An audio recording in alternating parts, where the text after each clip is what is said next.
Festival Den třetí.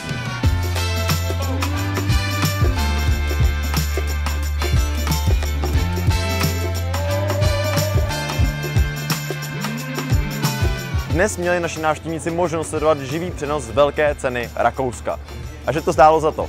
My, jak vidíte, ještě nevíme, jak závod dopadl, ale doufám, že váš oblíbený tým vyhrál. Jako již tradičně jsme dnešní den zahájili ranní rozcvičkou, které se můžete účastnit i vy.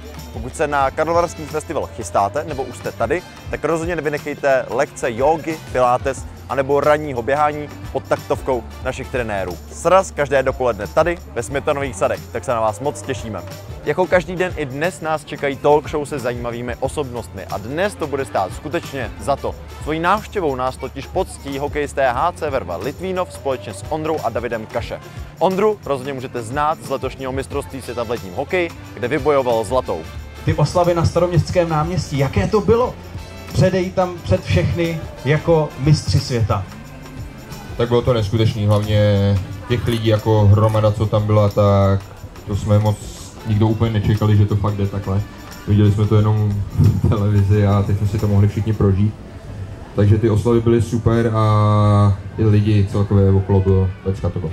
Co tě čeká v nadcházejících dnech, či možná týdnech? Tak určitě nějaký rodičovské povinnosti. Narodili se mi teď 2 kluci před 2 dnama. Takže to bude honička teď. Děkuju. Tak já jsem k němu vždycky zlížel, jakož je starší, tak už odmala. Vždycky to byl můj vzor a chtěl jsem být jako on, snažil jsem se dělat věci jako on. Budu v tom i pokračovat a uvidíme, no. Už nejsem nejmladší, tak nevím, jestli ještě trochu. Petr Koblasa takhle v off-season, řekněme, má s rodinou zajímavý koníček. Tak jak probíhalo dnešní odpoledne? Tak my jsme dneska byli vlastně s manželkou, protože máme psy, máme vlastně teďka už 6 psů, tak jsme byli na výstavě a dopadli jsme neúplně nejlíp, ale to, co jsme tak nějak potřebovali, jsme získali, takže jsme sem přijeli jako spokojení. No a to je pro dnešek všechno. Jak vidíte, program máme opravdu nabitý, takže pokud se chystáte na Karlovarský festival, nebo zde již jste, nezapomeňte se podívat na naše webové stránky, kde naleznete jeho kompletní podobu.